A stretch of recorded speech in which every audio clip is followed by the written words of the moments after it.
Hey, hola a todos, ¿cómo están? Espero que se encuentren muy bien. Yo estoy bastante emocionado ya que por fin podemos empezar este curso, llamémoslo así, de la guía definitiva del electrocardiograma.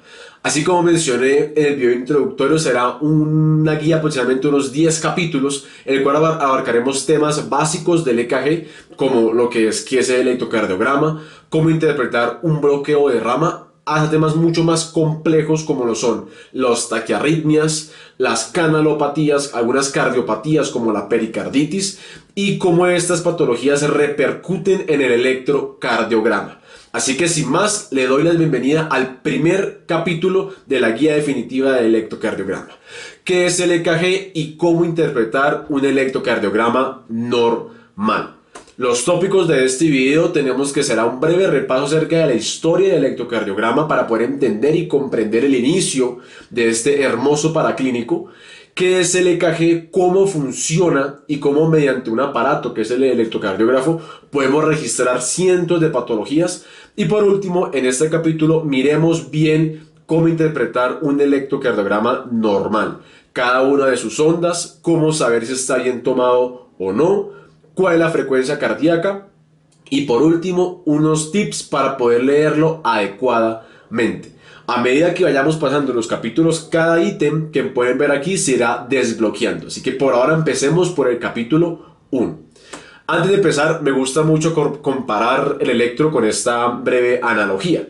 Yo siempre veo al electro al principio, cuando el estudiante se enfrenta por primera vez al electro, como si estuviera viendo un cuadro abstracto. Uno ve un poco de líneas, uno ve tachones, pero no logra entender adecuadamente qué es esto. Solamente ve un poco de líneas y nada más. A medida que uno va estudiando, que va leyendo, que se enfrenta pues a la práctica clínica de varios electros de un paciente, uno va aprendiendo, uno va comprendiendo qué es lo que cada una de estas líneas me logra decir. Y se da cuenta que en realidad en este cuadro abstracto, en este papel del electrocardiograma, tenemos un bello y hermoso paisaje del corazón de cada paciente. Vemos qué patología tiene, qué nos puede contar de este paciente simplemente con un electrocardiograma.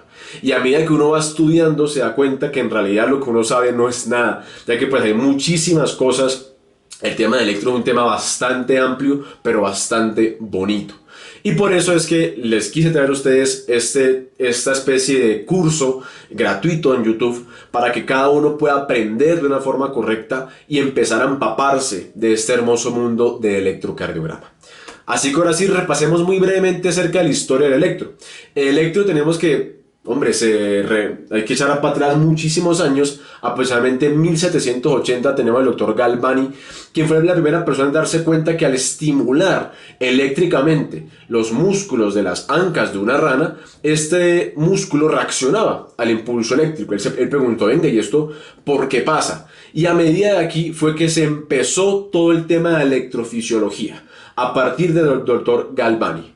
Saltémonos casi que 100 años después, a 1887. Tenemos el doctor August D. Waller. Ya tenemos aquí, ya se había estudiado un poquito más todo ese tema de electrofisiología. Se había tenido varios métodos para poder estimular eléctricamente pues a un músculo, y él fue la primera persona en estimular eléctricamente el músculo cardíaco.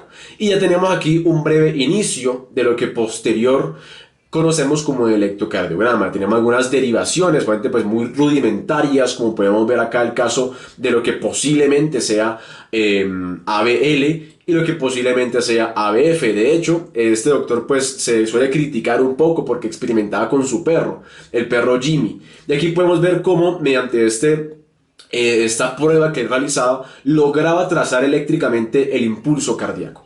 Pero pues aún no tenía una buena nomenclatura, solamente se sabía que sí se estimulaba eléctricamente el corazón, que sí tenía una función eléctrica, pero pues aún no se lograba entender muy bien. Pero pues tenemos que a mediados de 1880 aproximadamente aparece el grande William Einthoven, que es el padre de la electrocardiografía. Él se cuenta que está en un congreso por allá en Alemania, en algunos de esos países de Europa, en el cual pues el profesor Waller se encontraba dando una charla específicamente sobre lo que era, en esa época no se conocía, electrocardiograma. En realidad pues está haciendo pues una prueba, como mencionamos, algo muy parecida a lo del perro Jimmy, a su hermano. Y el profesor Einthoven se preguntó, venga, ¿y esto cómo funciona? Esto yo lo puedo hacer mucho mejor. Y en los siguientes 10 años, y los siguientes 20 años, y sus siguientes años de vida, se dedicó plenamente al estudio de la fisiología, electrofisiología cardíaca, mejor dicho. Y a mediados de 1893 fue la primera vez que describió la palabra electrocardiograma. Que pues hice algo curioso que yo también siempre me he pensado, es porque siempre solemos decir la palabra EKG, las siglas EKG. Sí, pues en el español es electrocardiogramas con la C, en inglés es exactamente igual, electrocardiograma, pero pues con la C también. Pero tenemos que pues la K viene del alemán. Recordemos que en el siglo pasado y antepasado la medicina se estudiaba más que todo en alemán, pero posterior a la Segunda Guerra Mundial, pues todos esos cambios de ideologías, pues la medicina cambió ya a un idioma más angloparlante, ya más inglés, por ende se transformó y tenemos ahora lo que es el ESG. Pero el EKG se deriva de que pues William Einthoven, pues en esa época se manejaba mucho más lo que era el alemán. Y tenemos que pues este señor inventó lo que es el galvanómetro. Aquí nos damos cuenta de un aparato que es gigante, se describe que ocupaba aproximadamente 2 habitaciones, simplemente para poder usar 3 derivaciones. Las derivaciones frontales como tenemos. Aquí vemos lo que es lo que sería posteriormente ABR, vemos ABL y vemos ABF, que juntos formaban lo que es el triángulo de Einthoven y teníamos las 6 derivaciones frontales, que más adelante hablaremos específicamente de ello. Y aquí mismo él también se dio cuenta que en efecto, mediante este aparato, lográbamos registrar unas ondas, ya que él nombró con la siguiente nomenclatura: PQRST. ¿Por qué específicamente se fue a la mitad del abecedario y no empezó por la A o no empezó por el final? Hay muchas teorías, se describe que es porque él las puso pensando de que posiblemente aparezcan nuevas ondas más a futuro, colocándolas por ejemplo antes de la P. Si aparece una onda antes se colocaría pues el nombre, o si aparecía una onda más a futuro después de la onda T, pues se le colocaría el nombre de la onda U, como fue lo que pasó con la onda U, que veremos más adelante. Y aquí fue donde apareció ya lo que es el electrocardiograma como lo conocemos hoy en día. Bueno, entre comillas, ¿no? Porque tenemos ese aparato que es gigante. Pero ya pues a medida del paso de los años, ya empezando lo que es el siglo XX, la década del 1910, 1920, ya pues empezaba a usar mucho más en los hospitales. Obviamente esto era bastante costoso, era muy poco práctico porque era una cosa gigante, pero pues a medida que pasaba la tecnología, avanzaba lo que es la medicina, ya tenemos electrocardiógrafos mucho más pequeños, con mucha más tecnología, que nos logra al fin y al cabo registrar todo el electrocardiograma como lo conocemos hoy en día. Aproximadamente en 1930, 1940, el doctor Frank ya empezó a describir las derivaciones precordiales y se completó así todo lo que es el electrocardiograma hasta hoy en día, que pues tenemos ya inclusive aparatos que puede ser como un celular que nos logran registrar el electrocardiograma. Así que luego de entender un breve repaso de la historia del electrocardiograma, ahora sí vamos a ir a hablar específicamente de qué es el electrocardiograma. Básicamente, en términos muy generales, el EKG es un paraclínico que es indoloro, es muy fácil de hacer, a todos los pacientes se les puede hacer, que registra la actividad eléctrica cardíaca mediante unos electrodos que se le colocará al paciente, que se denominarán derivadas, me van a registrar la actividad eléctrica del corazón en forma de algunas ondas e intervalos o sonda o segmentos isodifásicos. Me van a representar cómo será este ciclo cardíaco, que representaría su etapa de despolarización y la etapa de repolarización. Recordemos que a nivel eléctrico del corazón pues tenemos el nodo sinusal, que será este marcapaso fisiológico del corazón. Tenemos los haces internodales. También encontramos el haz de Bachmann, que se encarga de pasar el impulso eléctrico de la aurícula derecha a la aurícula izquierda. Encontramos el nodo aurículo-ventricular, donde posteriormente desciende a lo que son los ventrículos mediante el haz de His y se bifurca en la rama derecha del haz de His, la rama izquierda del haz de His, y esta última va a tener 2 divisiones, que es el fascículo antero superior y el fascículo postero inferior. Y lo más distal encontraríamos las fibras de Purkinje, siendo todo esto la anatomía del sistema eléctrico cardíaco, que es lo que permite que el corazón se despolarice simétricamente y de una forma ordenada. Y gracias a ello, diferentes impulsos eléctricos se va a graficar en el papel milimétrico. Que ahora sí, ¿cómo funciona? ¿Cómo es que un electrocardiógrafo puede registrar la actividad eléctrica cardíaca? Todo mediante la teoría del dipolo.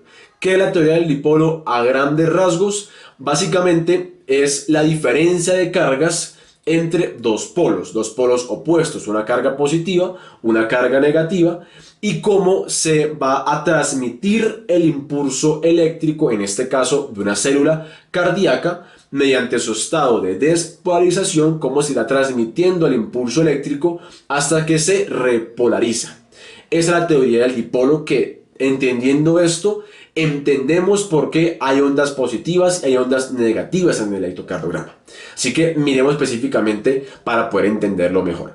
Tenemos aquí en la imagen A un cardiomiocito, listo, se encuentra en carga negativa. Recordemos que el ciclo cardíaco, pues en su estado basal, tendrá una carga aproximadamente en menos 85 milivoltios. Al este ser estimulado eléctricamente, en este caso por el nodo sinusal o alguna carga eléctrica X, va a generar que se empiece a despolarizar este cardiomiocito. Tenemos que en su estado de base tener una carga negativa. Al ser despolarizado por un impulso eléctrico, esta carga que era negativa se empieza a transformar en una carga que es positiva.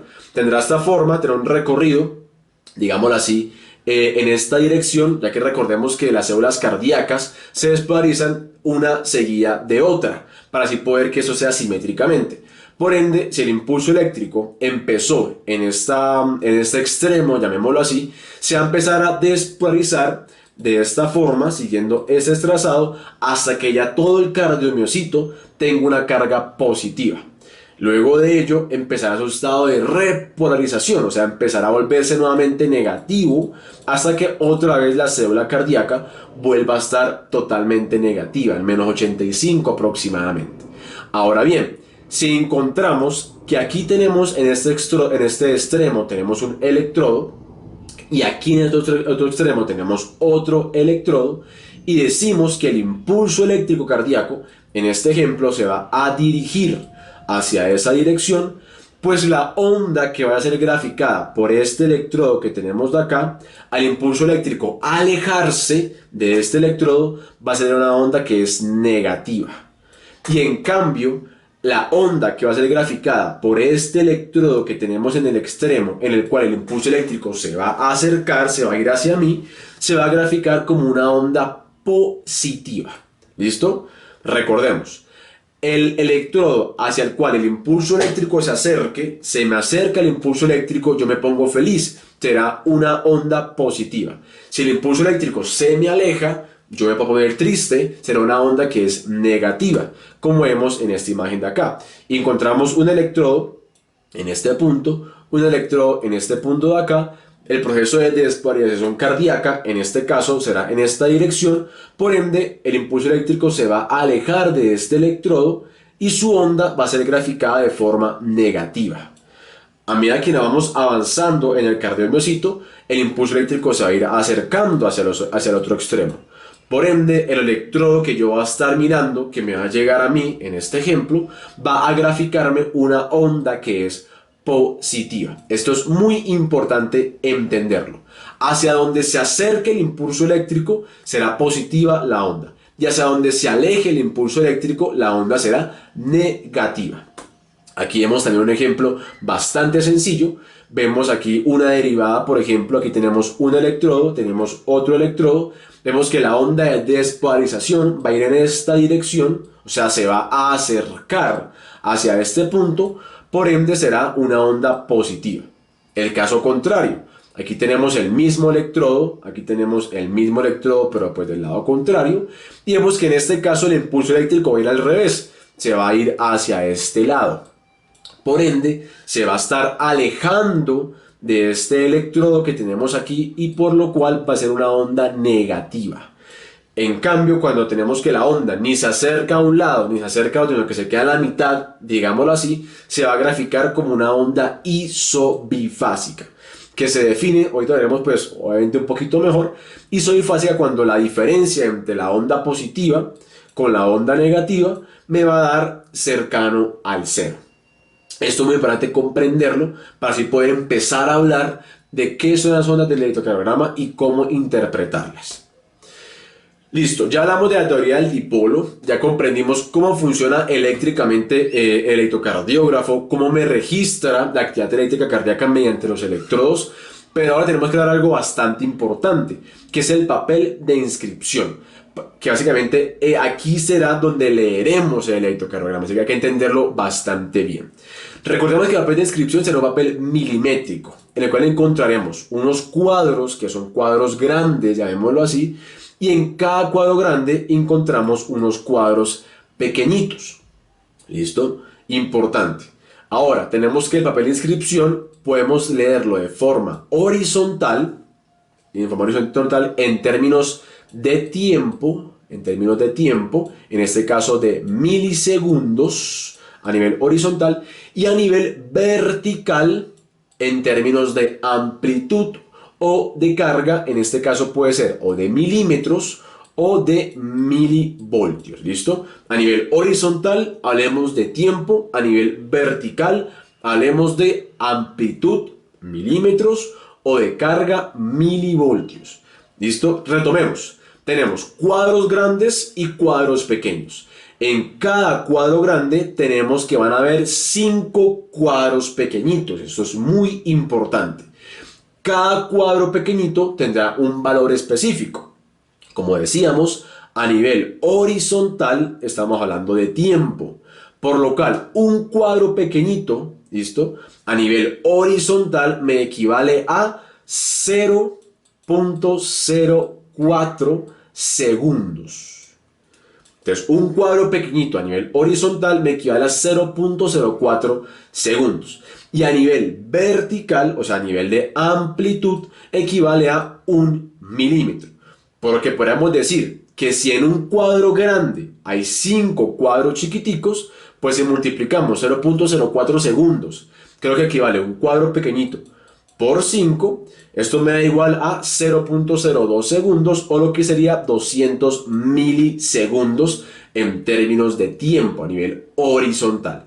Y a nivel vertical, pues si decíamos que un cuadro pequeñito a nivel de amplitud era 1 milímetro, pues recordemos que en un cuadro grande hay 5 cuadros pequeños, por lo cual tendremos que en un cuadro grande van a haber 5 milímetros. Eso es bastante importante tenerlo en cuenta.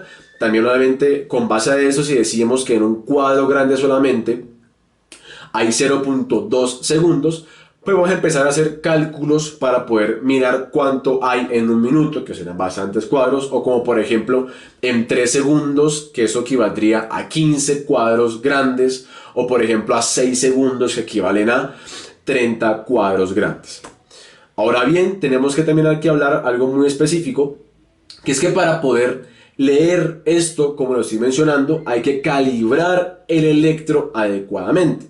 Recordemos que la calibración será algo que manejamos en el electrocardiógrafo para que este aparato lo pueda registrar de una forma universal, digámoslo así.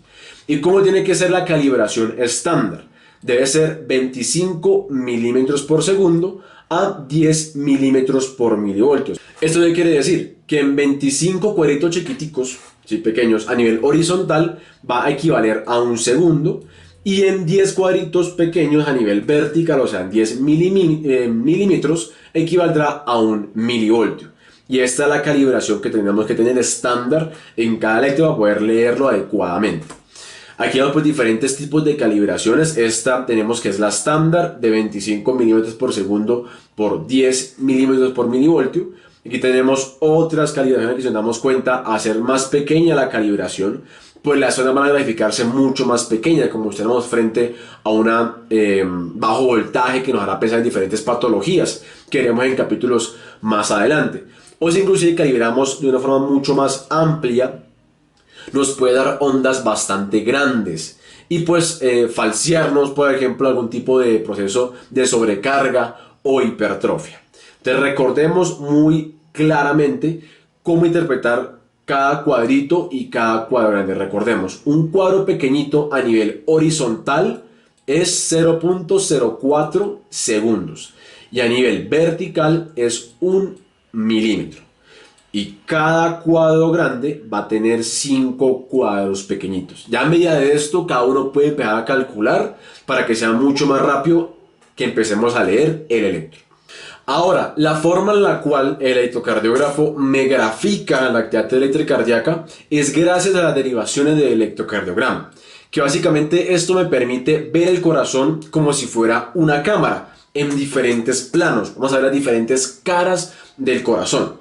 Para ello tenemos que las derivaciones del electrocardiograma van a ser un total de 12 derivaciones normales. Las derivaciones de los miembros o derivaciones frontales, que van a ser 6, y las derivaciones precordiales, que van a ser también otras 6. Las frontales, que son las que tenemos en esta ilustración, encontramos las derivaciones unipolares, como lo son ABR, que se ubica en la muñeca o en el brazo derecho.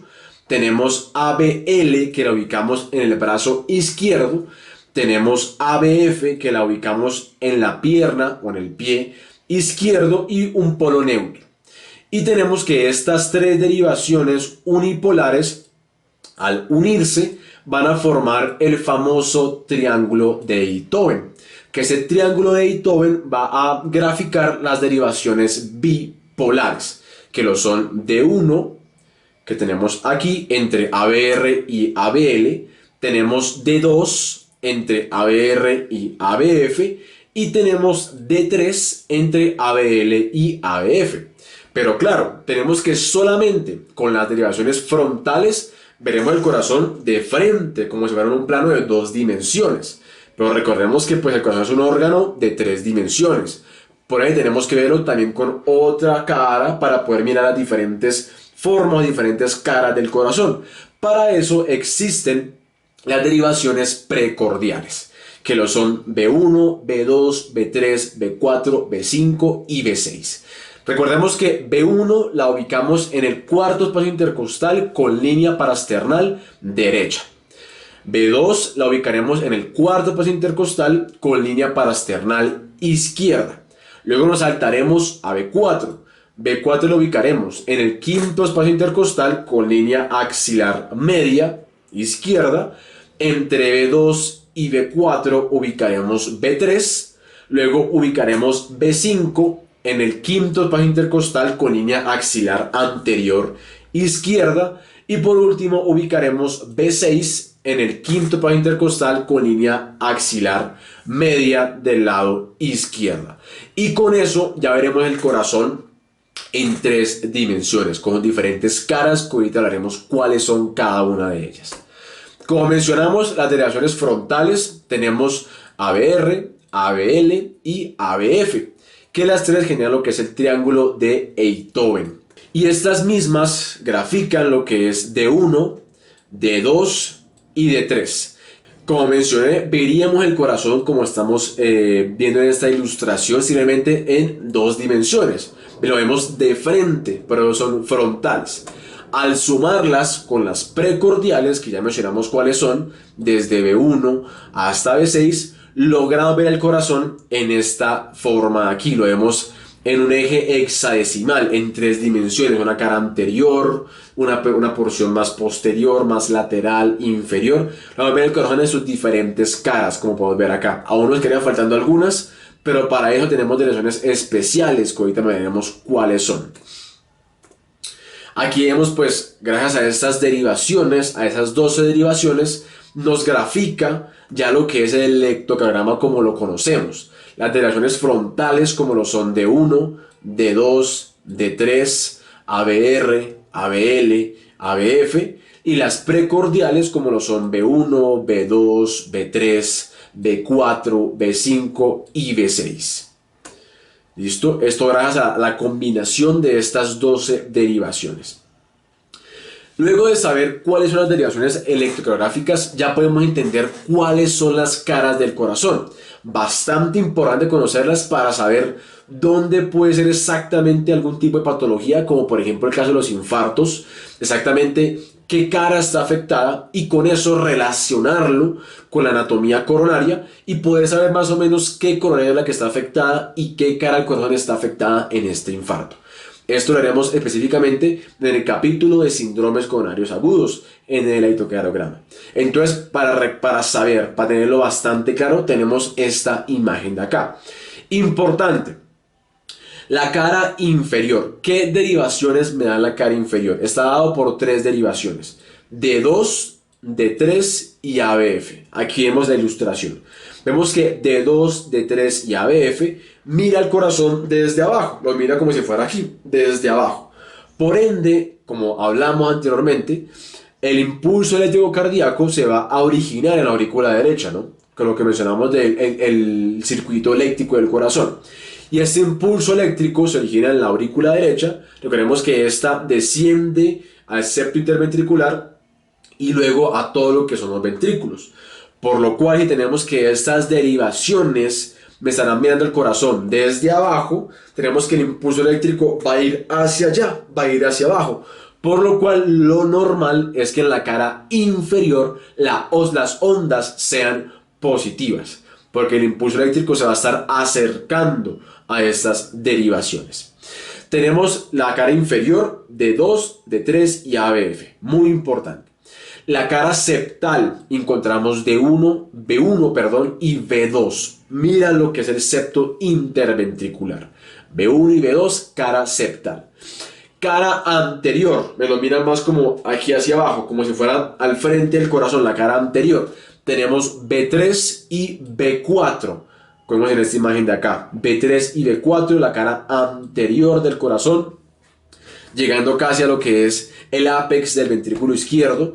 Tenemos la cara lateral, va a estar dada por B5 y B6, una cara lateral baja, ¿listo? Mira todo lo que es la pared libre del ventrículo izquierdo, aquí vemos B5 y B6 mirando la cara lateral del corazón. Y tenemos que D1 y ABL, aquí tenemos D1 y ABL, que recordemos que en el triángulo de Einthoven, aquí encontrábamos ABL y aquí encontrábamos D1, que se iba hacia allá. Por ende tenemos que esas dos derivaciones van a estar viendo el corazón ya más arriba, la cara lateral alta, casi como esa porción apical del ventrículo izquierdo y un poco de la aurícula izquierda. Y tenemos que esa suma es lo que mira las caras del corazón. Si nos damos cuenta, ABR está por allá sola. ABR teóricamente se encuentra en la aurícula derecha, pero esta no mira la aurícula derecha. Se encuentra por ahí, vagando por ahí solita. Y si nos damos cuenta, el impulso eléctrico al originarse en la aurícula derecha va a tender hacia abajo, que es lo normal, como mencionamos. O sea, va a tender a alejarse de ABR. Por eso es que lo normal es que en ABR las ondas sean negativas, como vemos en esta imagen de acá. Esto es lo normal, que sea negativo en ABR y positivo en cara inferior. Recordemos, cara inferior, D2, D3, ABF. ¿Listo? Cara septal, B1, B2. Cara anterior, B3, B4. Cara lateral baja, B5, B6. Cara lateral alta, D1 y ABF. Y ABR por allá, sola en la aurícula derecha. Bastante importante, pausen el video, tómenle foto a este cuadro a la cara del corazón, que es muy importante que se lo sepan, que lo tengan y que lo entiendan, porque son estas caras del corazón. Ahora, con estas 12 derivaciones vemos el corazón bastante bien, en una gran parte del corazón, de su morfología. Pero aún nos quedan faltando algunas partes que no es muy claro verlas con esas derivaciones normales, como son las frontales precordiales. Por eso existen algunas derivaciones especiales, como lo son las derivaciones derechas. Si nos damos cuenta, ubicaremos las precordiales como si fueran igualmente, pero en el hemitórax derecho, por lo cual tendríamos B2, B1, B3R, B4R, B5R y B6R.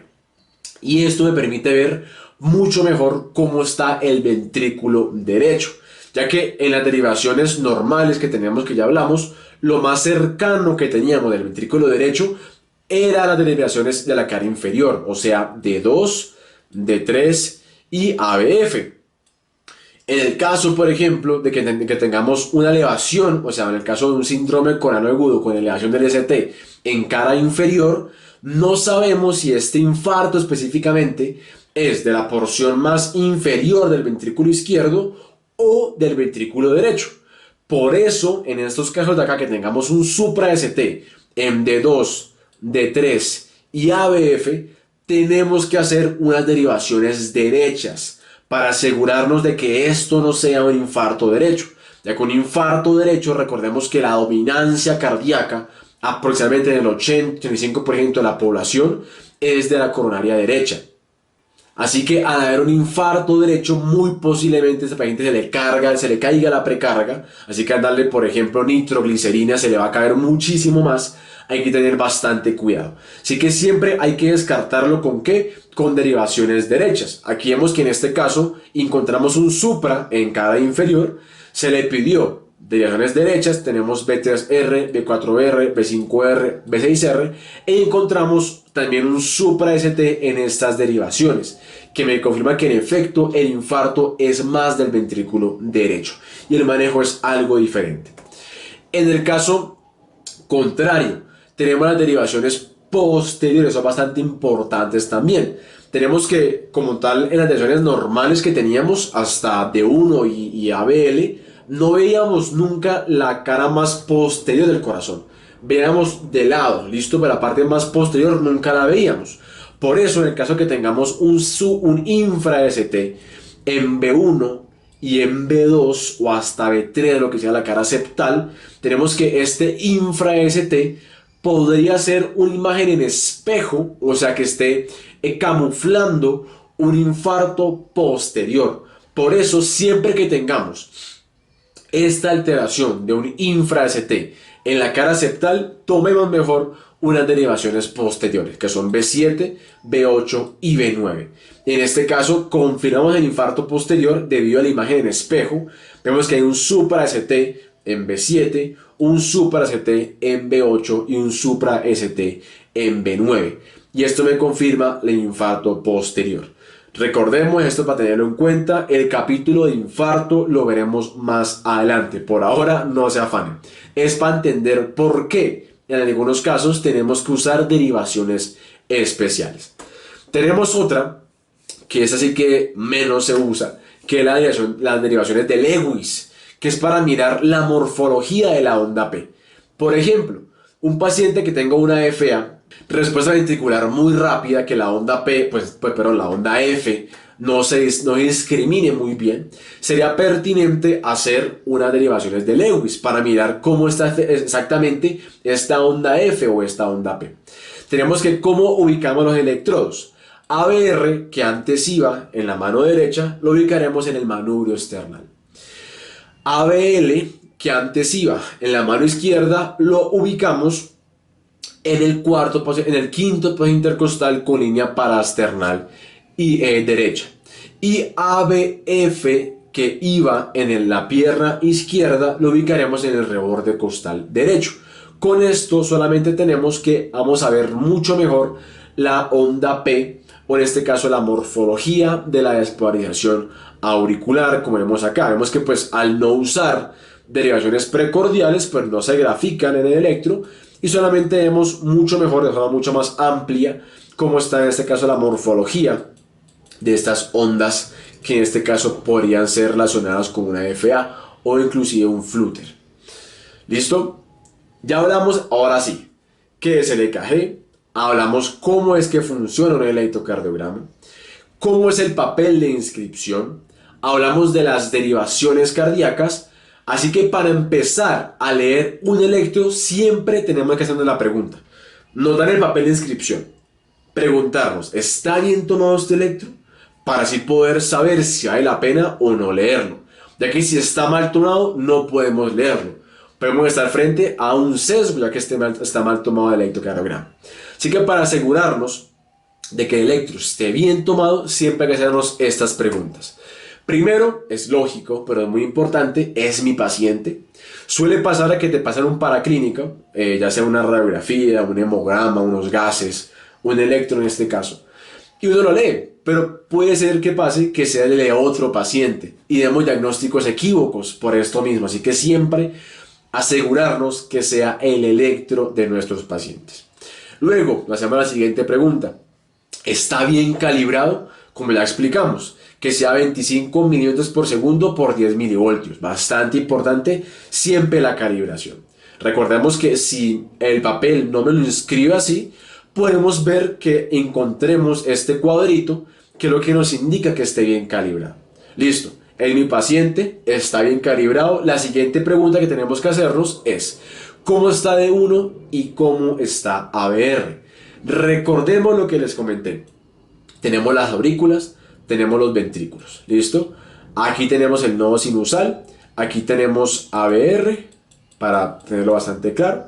Y aquí tenemos D1, que es la cara lateral alta. Recordemos que el impulso eléctrico va a ir hacia abajo, se va a alejar de la aurícula, por ende se va a alejar de ABR. Esto es lo normal en un ritmo sinusal en un paciente que el marcapaso fisiológico sea el nodo sinusal. Así que al alejarse de ABR, pues las ondas, en este caso la onda P, va a ser negativa. Siempre ABR, en un electro que esté bien tomado, la onda P va a ser negativa, siempre. Y ahora tenemos que en D1 el impulso eléctrico se va a acercar. El impulso eléctrico se me acerca. Yo me pongo feliz. Por ende la onda P en D1 va a ser positiva. Esto es muy importante. La primera causa, la causa más común de que en D1 la onda sea negativa, por ejemplo, y en ABR la onda sea positiva, es que esté mal tomado. Antes de pensar en patologías como bloqueos fasciculares o inclusive de extrocardia, tenemos que descartar siempre que esté mal tomado electro. Y lo repetimos. Así que siempre asegurémonos de que D1 y ABR tengan esta morfología. Luego de ello tenemos, en mi paciente está bien calibrado. En efecto, D1 es positivo, ABR es negativo. Miremos cómo progresa la onda R. Básicamente vamos a ver cómo va a ser la progresión de la onda R en las derivaciones precordiales. Esto nos da una idea de cómo se está despolarizando el corazón. Recordemos que el impulso eléctrico, como mencionamos, va a ir descendiendo, ¿no? Por lo cual se va a ir despolarizando a medida que se descienda este impulso eléctrico por el ventrículo. Por lo cual tenemos que en B1, que es lo primero que se despolariza, lo normal es que la onda R sea pequeñita, sea pequeña. En B2 la onda R sigue siendo más pequeña que la onda S, y lo normal es que en B3 o en B4 la onda R sea isobifásica con la onda S. Nos damos cuenta que lo normal, B1 y B2 onda R pequeña, B3 ya la onda R va a ser igual que la onda S, y en B4, B5 y B6 lo normal es que la onda R sea más alta que la onda S. Esto me habla de una buena progresión de la onda R. También tenemos que, obviamente, si esto no pasa, lo más probable es que primero esté mal tomado, hay que repetirlo, pero hay otras patologías que también puedo hablar de una mala progresión de la onda R, como la que tenemos acá. No todo es que esté mal tomado. Factores fisiológicos, como por ejemplo que esté mal colocado, que es lo más normal. ¿Sí? Variantes anatómicas, algo bastante común en pacientes jóvenes, que es una desvariación precoz del ventrículo. Suele pasar que la onda R progresa rápidamente. Lesiones miocárdicas como lo son infartos, agrandamiento ventricular, hace que la onda R no progrese adecuadamente. Pero siempre pensemos que la primera causa será que esté mal tomado. Así que siempre que vamos a leer un electro, confirmemos que esté bien tomado, para así poder leerlo adecuadamente y que el diagnóstico que demos sea un diagnóstico certero. Ahora sí hablemos de cómo interpretar cada una de las ondas del electrocardiograma. Recordemos muy brevemente cómo es el sistema eléctrico del corazón. Tenemos el nodo sinusal, que se encarga de dar el marcapaso, de mantener el impulso eléctrico adecuadamente organizado. Tenemos los haces internodales, el haz o fascículo de Bachmann, que se encarga de enviar el impulso eléctrico a la aurícula izquierda. El nodo auriculoventricular, que se encarga de transmitir el impulso eléctrico que pasa desde la aurícula hacia los ventrículos. Tenemos las de His, Luego tenemos lo que es la rama derecha del haz de His, la rama izquierda del haz de His con su fascículo antero superior, el fascículo póstero inferior y por último las fibras de Purkinje a nivel de toda la masa ventricular. Recordemos que tenemos 5 ondas electrocardiográficas normales. Y encontramos la onda P, tenemos el complejo QRS formado por una onda Q, una onda R, una onda S, tenemos la onda T. Todo esto que tenemos de aquí me habla de despolarización. La onda T me está hablando de proceso de repolarización. Y tenemos la onda U que a veces aparece, a veces no aparece. Puede ser normal o inclusive puede ser patológica. Ahorita hablaremos también de ella. Tenemos las ondas, también tenemos los segmentos o los intervalos. Recordemos que un intervalo es digamos así, un periodo de tiempo en el cual abarca una onda y un segmento. Por ende, un segmento es una línea isoeléctrica sin ninguna onda. Y un intervalo tenemos una onda más un segmento. Como es el caso del intervalo PR, como es el caso del intervalo QRS, como es el caso del intervalo QT, o como es el caso del segmento ST, que es bastante importante. Vamos a hablar de cada una de estas ondas electrocardiográficas. Empecemos con el principio, que es la onda P y el intervalo PR.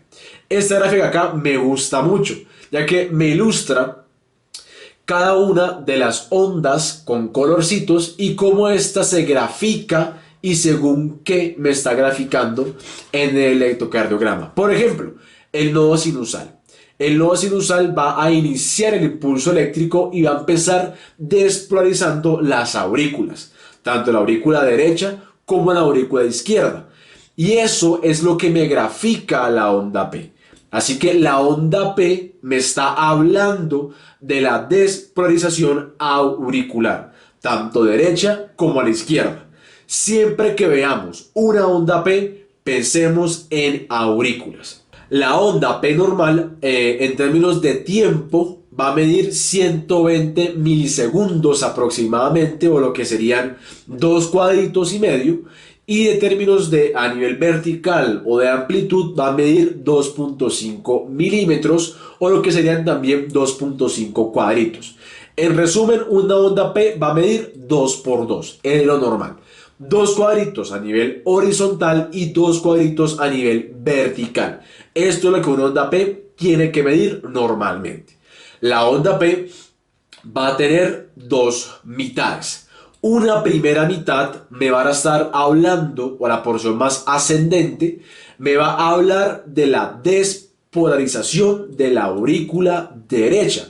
Si nos damos cuenta, la aurícula derecha es donde se encuentra el nodo sinusal. Por eso esta va a ser la primera región que se va a despolarizar. Y luego, mediante lo que es el haz o fascículo de Bachmann, se va a despolarizar la aurícula izquierda.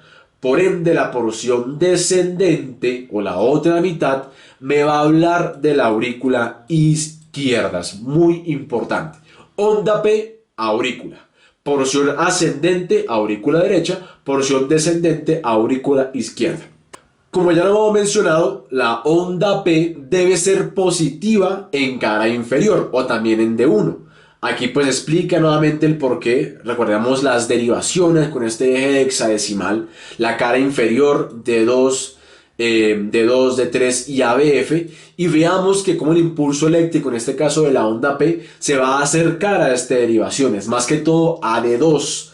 La derivada en la cual mejor veremos la morfología de la onda P es D2. Siempre que queramos ver específicamente cómo está la onda P, alguna patología, busquemos D2. Vemos que el impulso eléctrico se va a acercar a D2. Por lo que lo normal es que la onda P en D2 sea positiva. Y en ABR, que el impulso eléctrico se está alejando, va a ser una onda P negativa. Tenemos que saber, como ya hablamos, porción ascendente, aurícula derecha, porción descendente, aurícula izquierda. Dos alteraciones morfológicas muy importantes para tener en cuenta. Primera, la onda P picuda o onda P pulmonar. ¿Qué quiere decir esto? cuando una onda P es muy alta. Cuando en términos de amplitud verticalmente mide más de 2 cuadritos, hablamos de una onda P picuda, que en su mayoría de casos está hablando de una sobrecarga de la aurícula derecha, porque la porción que está afectada es la porción ascendente. Se demora mucho más en despolarizarse, por eso va a ser mucho más alta. Esto se ve mucho en casos de hipertensión pulmonar, sobrecargas, EPOC, TEP, también lo podemos inclusive llevar a ver. Sobrecarga derecha se suele manifestar con una onda P picuda o onda P pulmonar. También tenemos otra que es la onda P mitral o onda P mellada, que es una onda P que va a aparecer como una mitra, como la válvula mitral, por ejemplo. En este caso se suele dar más de sobrecarga auricular izquierda.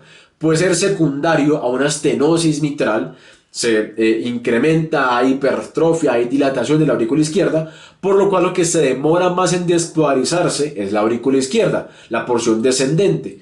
Por eso suele tomar esta morfología, aunque también se suele ver mucho en los bloqueos interauriculares. Habrá un capítulo que hablemos de esta patología que no es muy común, que desencadena el síndrome de Bayes, que lo haremos en este capítulo, así que pues déjenlo ahí guardado para más adelante. Pero importante, onda P picuda, onda P mitral.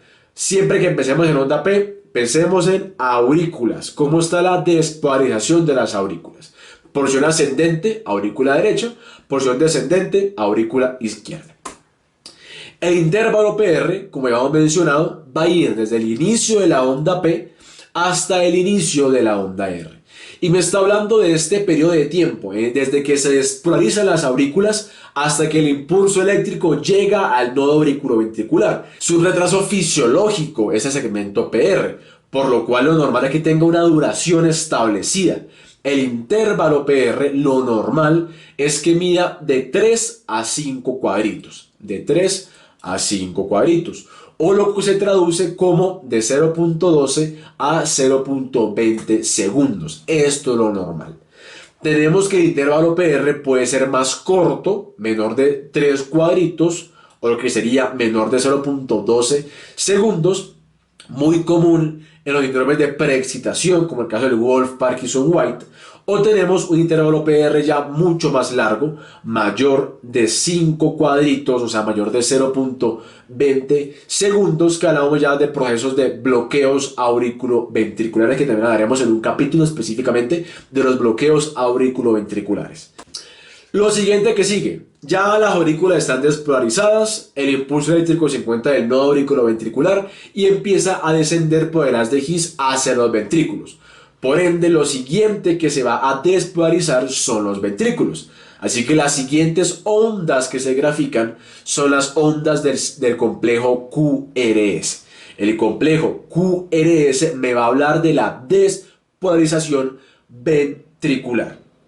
Ahora, ¿qué significa cada una de esas ondas? La onda Q se define clásicamente como la primera onda negativa del complejo QRS. ¿Por qué es negativa? Tenemos que la onda Q me va a representar la despolarización del septo interventricular. Aquí vemos que en esta gráfica lo rojito me está ilustrando la onda Q. Y vemos que este septo interventricular se va a despolarizar de la siguiente forma: hacia arriba y hacia el lado más que todo izquierdo. Por lo cual algunas derivaciones como lo son B1, B2, B4, B5 suele alejarse este vector de despolarización de estas derivadas. Por ende suele graficarse de forma negativa la onda Q. La onda R, que se define como la onda positiva del complejo QRS, me representa la despolarización de la pared ventricular del ápex tanto izquierdo como derecho. Vemos que estas derivaciones, la cara inferior, las derivaciones anteriores y laterales, pues se suele acercar este impulso eléctrico y por eso es una onda positiva. Y la onda S, que se define como la segunda onda negativa del complejo QRS, es negativa porque representa la despolarización de la pared libre del ventrículo izquierdo. O sea, tiende a irse hacia arriba y hacia atrás. Se suele alejar de los electrodos, se suele alejar de las derivaciones. Por eso se va a graficar de forma negativa. Tenemos el complejo QRS, ya sabemos que me habla de ventrículo. Vamos a encontrar diferentes morfologías del complejo QRS. Puede ser solamente un complejo QRS que represente una onda QS, no hay onda R. Una onda QR sin onda S. Tenemos algunas muy características como es una R pequeña, una S y una R', bastante característico de bloqueos de rama derecha que haremos más adelante. Recordemos que siempre que damos un complejo QRS, aparte de mirar su morfología, tenemos que mirar cuánto mide. Lo normal es que un complejo QRS mida de 2 a 3 cuadritos, o lo que sería de 80 milisegundos a 120 milisegundos. Siempre miremos si mide adecuadamente. Si mide menos de 2, hay que tener cuidado. Si mide más de 3, pensamos, o puede ser un bloqueo de rama. En contexto de taquiarritmias, va a dar una taquiarritmia ventricular. Siempre miremos la morfología del complejo QRS y miremos cuál es la duración. El complejo QRS se va a mirar mucho mejor en las derivaciones precordiales. Así como miramos, la onda P se ve mucho mejor en las derivaciones D2 más que todo. QRS se ve mucho mejor en las precordiales. Listo. Ya tenemos que todo el corazón está despolarizado. Luego de la despolarización viene un periodo que es el periodo refractario. Es un periodo como de reposo, digámoslo así. Antes de que inicie la repolarización. O sea, que el corazón nuevamente vuelva a la diástole. Y este periodo se conoce como el segmento ST. Es el periodo de tiempo entre el final de la onda S hacia el inicio de la onda T. Este es el segmento ST. Es un segmento por lo cual tenemos que no haber ningún tipo de ondas. De este caso es bastante importante mencionar el punto J, que es este punto exacto en el cual finaliza la despolarización ventricular y va a iniciar este periodo refractario para dar inicio a la repolarización. Y esto es bastante importante ya que tenemos que el punto J es lo que más se va a ver afectado morfológicamente en los infartos. Podemos tener un supra-ST cuando el punto J se eleva, listo, de la línea de base, o un infra-ST cuando el punto J desciende de la línea de base. Ahora bien, el supra-ST o la elevación del ST o el infra-nivel del ST, la única causa no es el infarto, hay muchas otras causas. Pero lo más común es el síndrome coronario agudo. Tengamos siempre en cuenta el segmento ST para mirar el punto J. Aquí podemos ver otro ejemplo, un segmento ST normal. Tenemos la onda P, complejo QRS. Vemos el punto J aquí normalito. Luego tenemos lo que es el segmento ST, casi que isobifásico o isoeléctrico. Y luego tenemos la onda T. Aquí hay un ejemplo de un supra-ST, hemos muy marcado este supra-ST, u otro ejemplo de un infra-ST, un punto J bastante descendido. Más de lo que mencionaba, la elevación o infradesnivel, la única causa no es el infarto, hay otras, por ejemplo la intoxicación por digitálico, la cubeta digitálica, también haremos un video específicamente de intoxicaciones por fármacos. También tenemos que la hipercalemia también puede elevar el punto J. Un infarto agudo de miocardio, inclusive la hipocalemia también puede descender el punto J. Aquí también tenemos pues diferentes causas, tanto de elevación del ST como de depresión del ST, para tenerla bastante en cuenta para los diagnósticos diferenciales. Luego del segmento ST, ¿qué miraremos? Miraremos la onda T. Ya en medio hemos mencionado de que es la onda T. La onda T me va a representar la repolarización ventricular o lo que sería la diástole. Ese estado en el cual el ventrículo o la aurícula también, o sea el miocardio, pasa de una carga positiva a nuevamente una carga negativa, que es su carga de base. Y eso se representa como la onda T. La onda T normal suele ser asimétrica, ¿listo? No suele ser puntiaguda, suele ser casi como cuboide y asimétrica. O sea, la morfología normal de la onda T. Y también suele ser positiva. Aunque en derivaciones como lo puede ser B1 y B2, la onda T puede ser negativa y no significa nada raro. Aquí vemos Como ya hablamos, una onda P positiva, una T, perdón, positiva y una onda T negativa.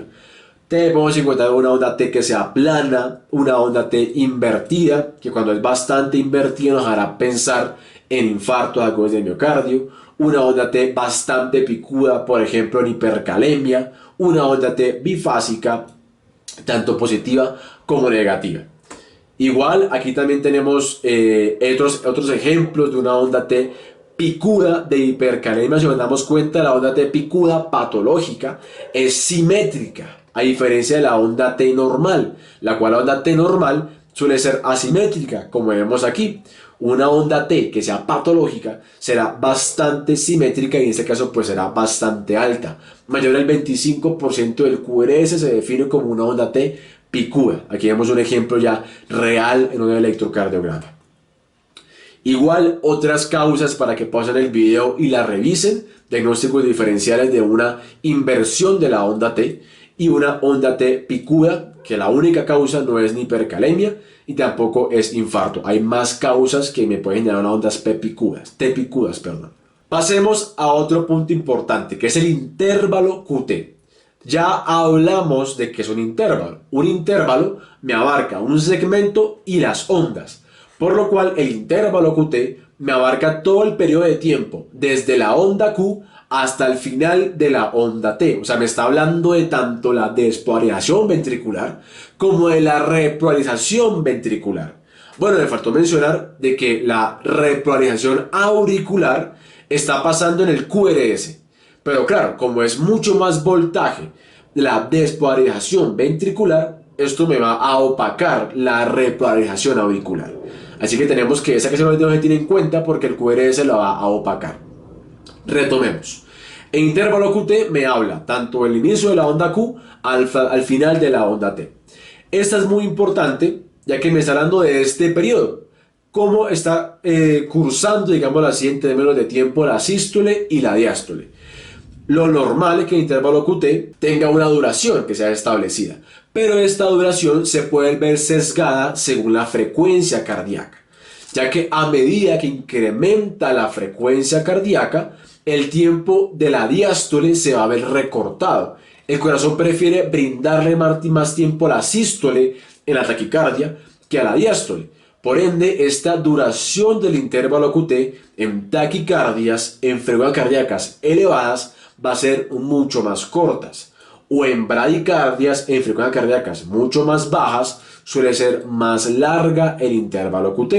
Por eso es que el intervalo QT, que normalmente como se mediría, sería contando el número de cuadritos y multiplicándolo por 0.04, que es lo que mide cada cuadrito chiquitico, para saber el tiempo en segundos que mide normalmente, tenemos que corregirlo según la frecuencia cardíaca.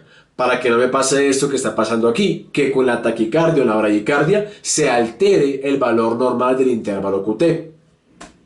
Y para eso tenemos el intervalo QT corregido, que es bastante importante.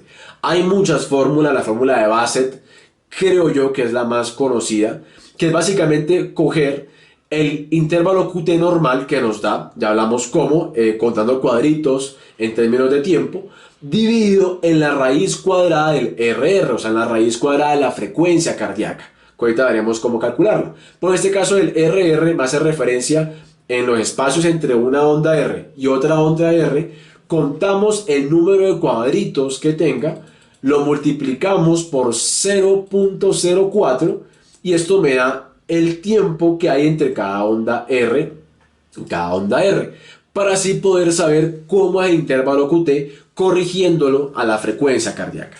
Otra fórmula con la fórmula de Fiderixia. Igual estas fórmulas se encuentran en diferentes calculadoras médicas, no hay que aprendérselas. Importante que saber que siempre hay que corregirlo y el valor normal. En mujeres es normal de 360 milisegundos a 450 milisegundos. Y en hombres de 350 milisegundos a 450 milisegundos. Muy importante para descartar patologías que me genera prolongación del intervalo QT, que es un factor de riesgo para taquiarritmias mortales, o un intervalo QT mucho más corto.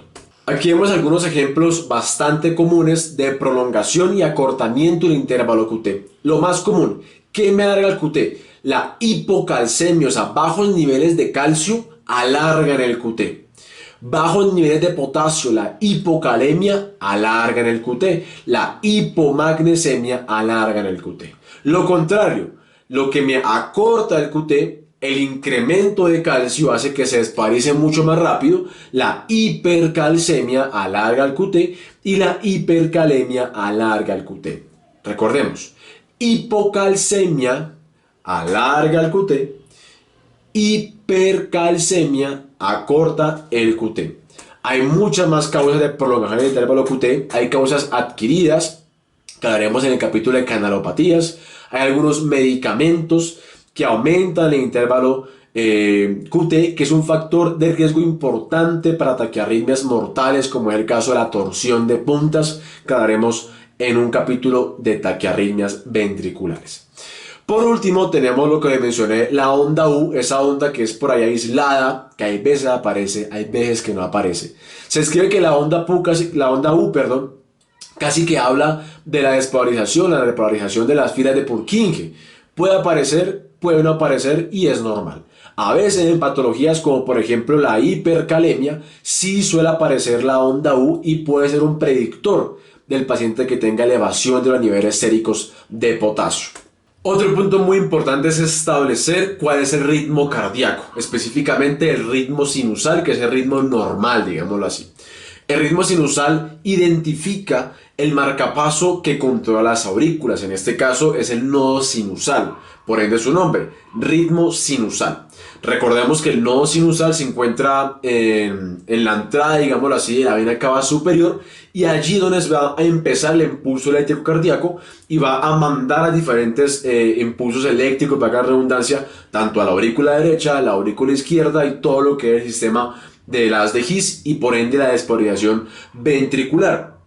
Por ende, decimos con ritmo sinusal se define como una onda P, que es lo que me identifica la despolarización auricular, que sea positiva, como hemos hablado, en cara inferior, o sea, en D2, D3 y ABF, que sea negativa en ABR, muy importante, más la presencia de una onda P antes de cada QRS. Tiene que haber una onda P y luego la presencia de un QRS, que esto me indica que primero se despolarizan las aurículas y luego se despolarizan los ventrículos. Adicionalmente, muy importante que la distancia entre cada complejo QRS, específicamente entre cada R y R, sea constante, o sea, una RR regular. Esto es lo que me identifica específicamente un ritmo sinusal.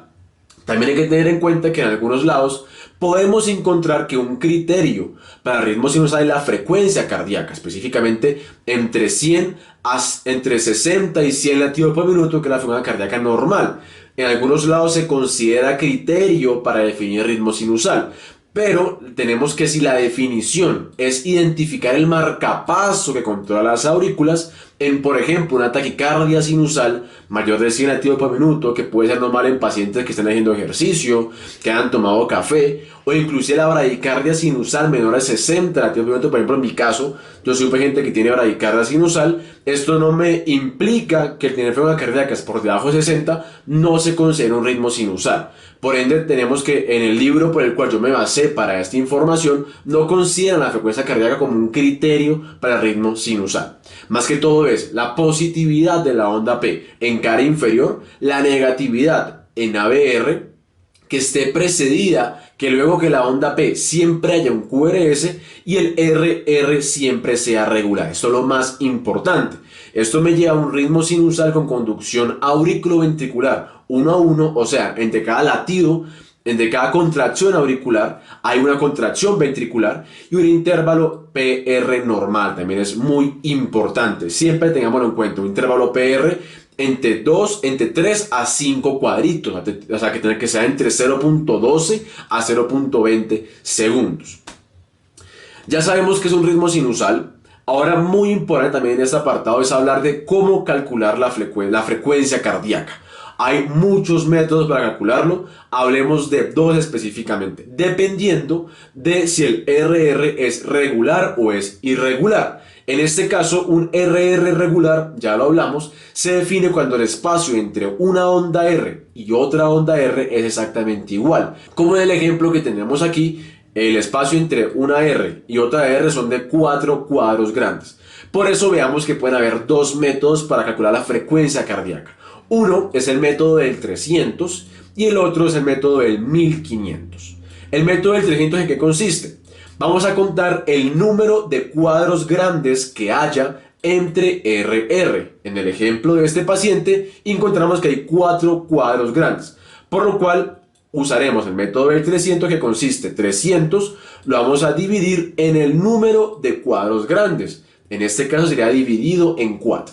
Y eso me da igual a 75 latidos por minuto, aproximadamente será la frecuencia cardíaca de este paciente. El siguiente método, que es el método de 1500, va a ser, vamos a contar el número de cuadros pequeñitos que tengamos entre R y R.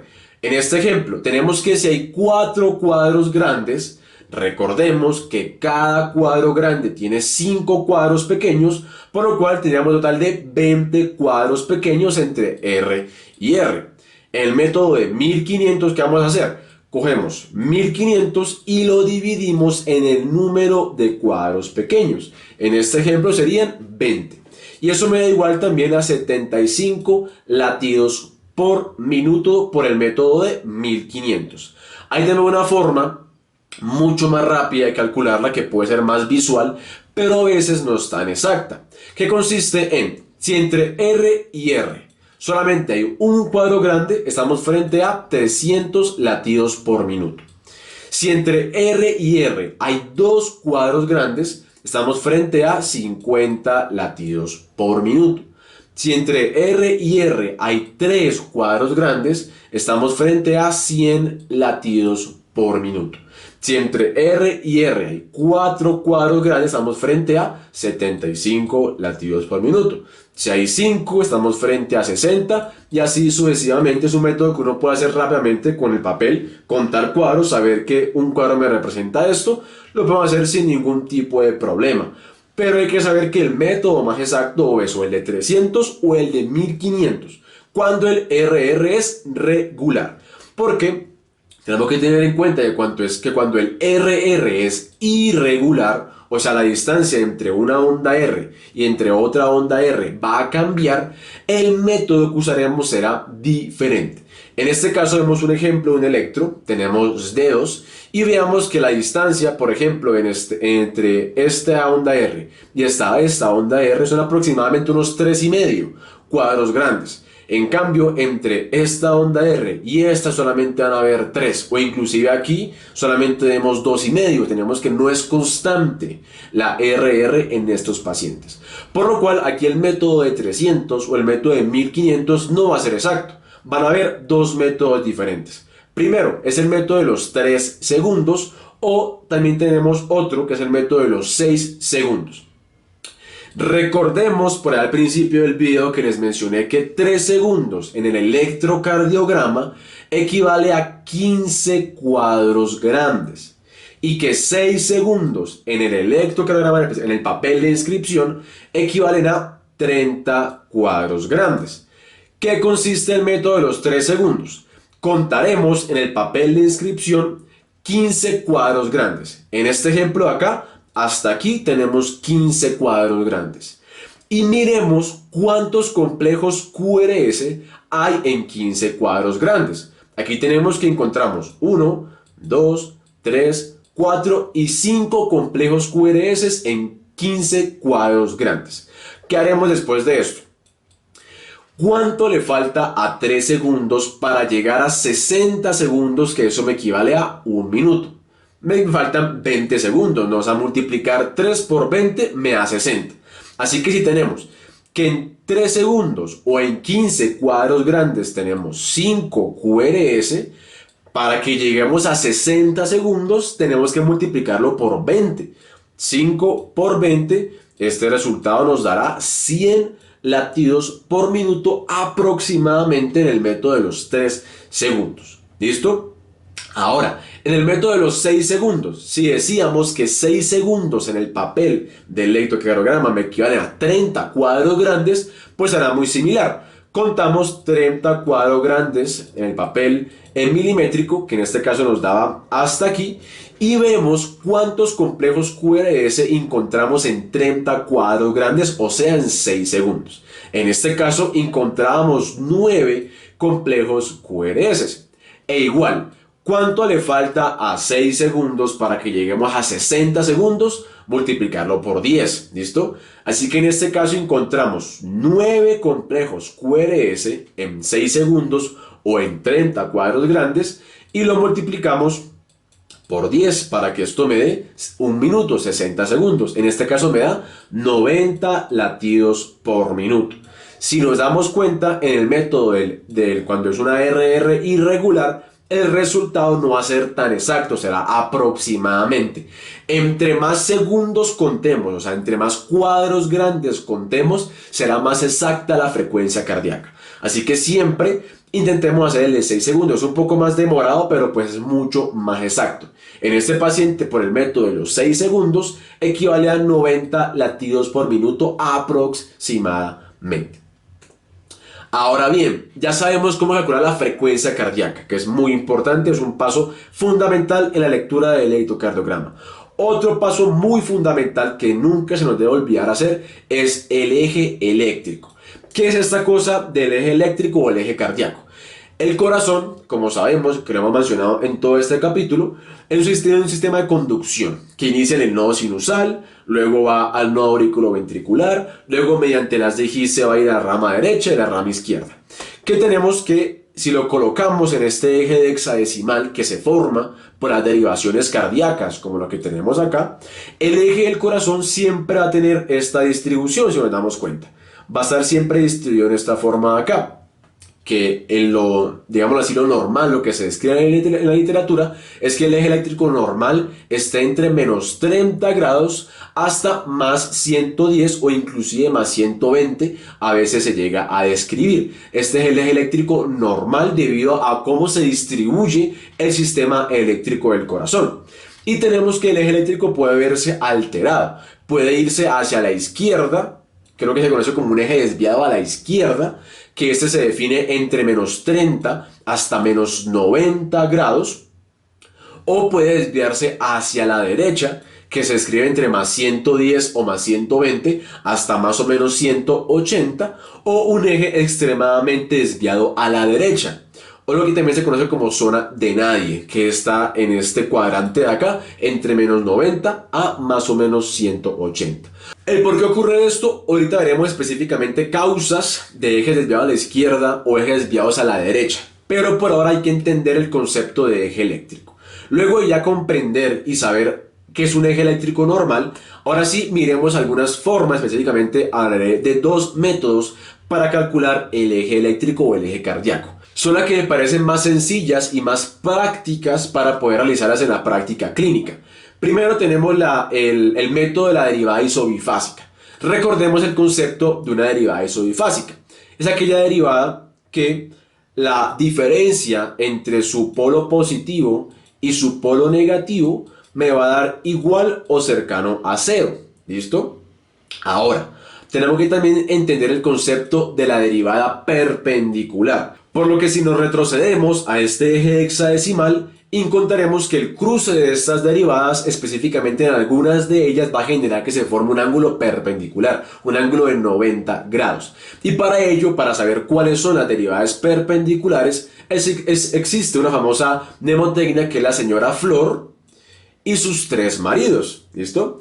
La señora Flor hace referencia a ABF, a ABL y a ABR, y sus 3 maridos hacen referencia a D1, D2 y D3.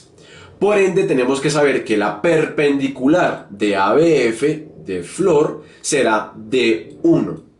La perpendicular de ABL, de Flor también, será D2. Aquí podemos darnos cuenta, encontramos en este caso D1, encontramos ABF que va hacia abajo y lo corta en 90 grados. Encontramos también el caso de ABL, que ya en esta forma de acá, tenemos D2 que lo encontramos aquí y también me genera que lo va a cortar en 90 grados. Y por último, ABR de la finalización de flor será la perpendicular D3. Tengamos muy en cuenta esta mnemotecnia, la señora Flor y sus tres maridos. Listo. Recordamos que es una derivada isodifásica y cuáles son las perpendiculares. Ahora, ¿en qué consiste este método? Buscaremos en el electro específicamente las derivaciones frontales de 1, de 2, de 3, ABF, ABL y ABR, cuál es la derivada más isodifásica. En este ejemplo tenemos que la más isodifásica es de 1. Si nos damos cuenta, si hacemos la diferencia entre la porción positiva y la porción negativa, es la que más me va a dar cercana al 0. ¿Listo? Tenemos que en este caso la isodifásica es de 1. Ahora, ¿qué derivada me corta o qué derivada es la perpendicular de D1? Recordemos, Flor, sus tres maridos, D1, Flor, Flor, entonces ABF. ABF es la derivada perpendicular de D1. Tenemos nuestro eje hexadecimal y graficamos ABF, en este caso estaría acá, y graficamos D1, que en este caso estaría acá, que sería la isobifásica. Cuando tenemos la isobifásica, vamos a mirar la perpendicular, ABF, y vemos la polaridad del QRS. La polaridad de este QRS es positivo. Y recordemos que el vector de ABF, como vemos en esta imagen de acá, el vector siempre va a ir hacia abajo. Siempre va a ir hacia abajo. Y recordemos que hacia donde se acerque el vector de despolarización se grafica como una onda positiva. Por lo cual, si tenemos que este QRS es positivo, pues el eje eléctrico se va a encontrar en esta dirección. Sería un eje eléctrico en más 90. O sea, un eje eléctrico normal. Si ABF fuera negativo en este ejemplo de acá, lo ubicaríamos en la porción de arriba, en la porción negativa. ¿Por qué? Porque se está alejando de hacia donde normalmente va el vector de despolarización. Así que en este ejemplo tenemos que aquí estaría el eje eléctrico cardíaco aproximadamente en más 90 grados, o sea, un eje eléctrico normal. Veamos otro ejemplo. Igual, buscamos cuál es la derivada más isobifásica. En este caso es D3. ¿Qué derivada es la perpendicular de D3? Recordemos, señora Flor, Flor y sus tres maridos, D1, D2, D3. Tenemos que D3 la va a cortar ABR. Miramos cómo está ABR. ABR está negativo. Vamos a graficarlo. Tenemos que esta es la derivada de D1 que va en esta dirección. Listo, va en esta dirección. Y ubicamos ABR. ABR siempre va a ir hacia esta dirección. Veremos que ABR se aleja de todo. ABR siempre va para allá. Por lo cual vemos que cómo está el QRS de ABR, cómo la polaridad es negativo. O sea, va a estar en contra de la dirección normal del ABR. Así que en este caso estaría ubicado en esta región de acá, aproximadamente en más 30 grados, que es lo normal. Recordemos que ABR tiene que ser un negativo para que sea un electro normal. En este caso, el eje eléctrico estaría en más 30 aproximadamente, un eje eléctrico totalmente normal. Si ABR, por ejemplo, fuera positivo, que sería bastante extraño, lo ubicaríamos en esta porción de acá. Y si D3 es la más isodifásica y ABR está positivo, este paciente tenía un eje extremadamente girado a la derecha, en menos 150. Tengámoslo muy en cuenta, hay que repasar, hay que hacer el ejercicio para que sea mucho más fácil poder realizarlo. Y ahora miremos el segundo método para calcular el eje eléctrico cardíaco. A mi parecer es el más práctico, eso sí, el menos específico, pero pues a la vez de hacerlo en la práctica clínica toca mirar rápidamente el eje eléctrico, pues me parece que es un método muy bueno. Hay muchos más, pero pues traje estos dos que son los que me gustan más a mí, que son los que se va a hacer mucho más rápido pues en la clínica, que es en este caso es el método del OK. Para eso usaremos ambas manos y el método del OK. Y partamos de que la mano derecha me va a representar a D1. Mano derecha, D1. Mano izquierda me va a representar a ABF, que son dos derivadas perpendiculares, recordemos. Por ende, cuando una onda esté positiva, o pues en este caso un QRS esté positivo, va a significar que va a estar OK, está muy bien. Ahora, cuando un QRS sea negativo, no va a estar OK, va a estar hacia abajo. ¿Listo? Tenemos que lo normal, un eje eléctrico normal es que D1 esté positivo, o sea, mano derecha hacia arriba, y ABF, que es mano izquierda, también va a estar ok, porque va a estar positivo. Este eje eléctrico está ok, está muy bien. En el caso de que tengamos D1 positivo, o sea, D1 está bien, mano derecha está bien, ABF esté negativo, recordemos si está negativo, va a estar mal, va a estar hacia abajo, y aquí es importante, la mano que está hacia abajo va a ser la mano hacia donde se va a ir el eje eléctrico. Si ABF está negativo y ABF es la mano izquierda, es la que se va a ir el eje. En este caso, D1 positivo, ABF negativo, el eje está ¿hacia dónde? Hacia la izquierda. Ahora, tenemos D1 va a estar negativo, D1 está mal, va a estar hacia abajo. ABF está positivo, está muy bien, está ok. D1 es la que está hacia abajo, es la que está negativo, por ende el eje eléctrico es hacia donde se va mi mano, la mano derecha, el eje eléctrico en D1 negativo y ABF positivo será un eje eléctrico hacia la derecha. ¿Listo? Y por último, si tenemos que ambas son negativas, tanto D1 como ABF son negativas, pues tenemos un eje extremadamente girado a la derecha. Un método muy fácil de hacer, es bastante divertido, pero tiene algunos sesgos, ya que si nos damos cuenta solamente al usar ABF y al usar D1, si decimos que ambos son positivos, pues el eje va a estar en esta zona de acá, o sea, normal, ¿listo? Pero si decimos que ABF es positivo y D1 es negativo, el eje va a estar en esta zona de acá, que pues sí, teóricamente en su mayoría va a ser desviado a la derecha. Pero recordemos que el eje eléctrico normal va hasta más 110, así que tenemos que van a haber 30 grados que pueden ser normales y ya lo estamos considerando que van a ser patológicos solamente por este método. Por lo que es un método que nos puede guiar a decir si el eje está desviado, pero siempre tenemos que confirmarlo con algún otro método, como por ejemplo el método de la isomifásica. Pero es que estoy explicando los dos. ¿Listo? Ahora, como les mencioné, siempre que veamos un eje eléctrico desviado a la izquierda o a la derecha, hay que empezar a pensar las etiologías. No nos quedemos con Cristo, está desviado, ya. No, pensemos el por qué. Hay varias causas. Ejemplo, eje desviado a la izquierda, lo más común, hipertrofia ventrículo izquierdo, hemibloqueos tanto del fascículo anterior e infartos inclusive, defectos congénitos. En el caso de un eje desviado a la derecha, tenemos que lo más común van a ser sobrecargas del ventrículo derecho, también mucho más raro dextrocardia, también pues sobrecarga como ¿qué? Como EPOC, hipertensión pulmonar, tromboembolismo pulmonar, también inclusive pues algún tipo de infarto o también bloqueo del fascículo posterior, que en su capítulo específicamente los bloqueos los veremos, que es muy bonito como el eje desviado a la derecha es del fascículo posterior y el eje desviado a la izquierda es del fascículo anterior. Pero eso lo veremos específicamente en el capítulo, así que no se me afanen. Ahora, ya vimos todo el electro normal. Ya repasamos sus ondas, sus derivaciones, el eje eléctrico, la frecuencia. Ahora sí, les voy a compartir cómo es que yo leo el electrocardiograma. Lo que digo, cada quien tiene su orden, cada quien lo hace como se sienta más cómodo. Lo importante es que cada uno tenga un orden mental, para que sí, nunca se nos escape nada al momento de leer el eléctrico. Así que pues les compartiré cómo es que me voy a hacerlo a mí. Primero, ya les hablé, mirar si realmente es mi paciente. Asegurarme que es el paciente el que estoy leyendo el electro para así poder hacer diagnósticos adecuados y evitar futuros problemas. Luego de ello, efecto en mi paciente. Miramos que esté bien tomado. Ya sabemos cómo hacerlo. Cómo está la calibración, cómo está D1 y cómo está ABR, cómo está la progresión de la onda R. ¿Listo? Está bien tomado, sigamos leyendo. Aquí está el ejemplo, D1 positivo, ABR negativo, la onda R progresa bien. Sigamos leyendo. Luego miremos cómo está el ritmo cardíaco. ¿Es un ritmo sinusal? Nos hacemos la pregunta. Para eso ya sabemos cómo hacerlo.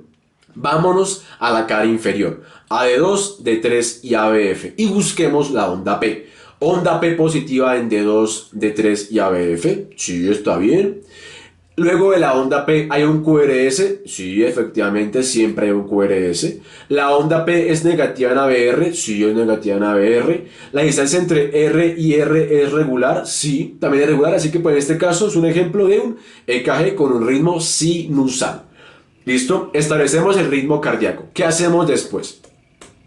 Luego calculamos la frecuencia cardíaca. En este caso, al ser un electro con una RR regular, podemos usar el método de 300 o el método de 1500, el que más nos guste, para saber si es una taquicardia, bradicardia o normocardia sinusal. Luego establecemos el eje eléctrico cardíaco con el método que queramos. Por ejemplo, aquí tenemos D1, es positivo. Tenemos que ABF es positivo, el eje es ok, el eje está muy bien, el eje es normal. Luego del eje eléctrico ya empezamos a ver las ondas y los intervalos, una por una, cómo está la onda P, cómo está el intervalo PR, cómo está el QRS, su morfología, cuánto mide el QRS, el segmento ST, cómo está el punto J. Miremos cómo está la onda T, miramos cada una de las ondas para mirar procesos de hipertrofia, mirar sobrecargas o algún tipo de alteración que podamos ver en las ondas específicamente que ya mencionamos y explicamos anteriormente. Y por último, hay que buscar la presencia de isquemias e infartos. Ya sabemos que importante es el tema del punto J y la onda T. Pero hombre, esto es una abrebocas, ¿no? Tenemos un capítulo específico para hablar de isquemia e infartos en electro. Este es el orden que siempre deberíamos seguir para que no se nos escape nada al momento de leer el electrocardiograma. Esto fue todo por la primera parte de este curso, la guía definitiva del electrocardiograma. Espero les haya gustado mucho, que lo puedan seguir repasando y nos vemos en el siguiente capítulo que hablaremos acerca de crecimientos e hipertrofias cardíacas en el electrocardiograma. Un tema muy bonito y muy interesante. Así que sin más, gracias por escuchar, suscríbanse, denle like, compartan y nos vemos en una siguiente ocasión.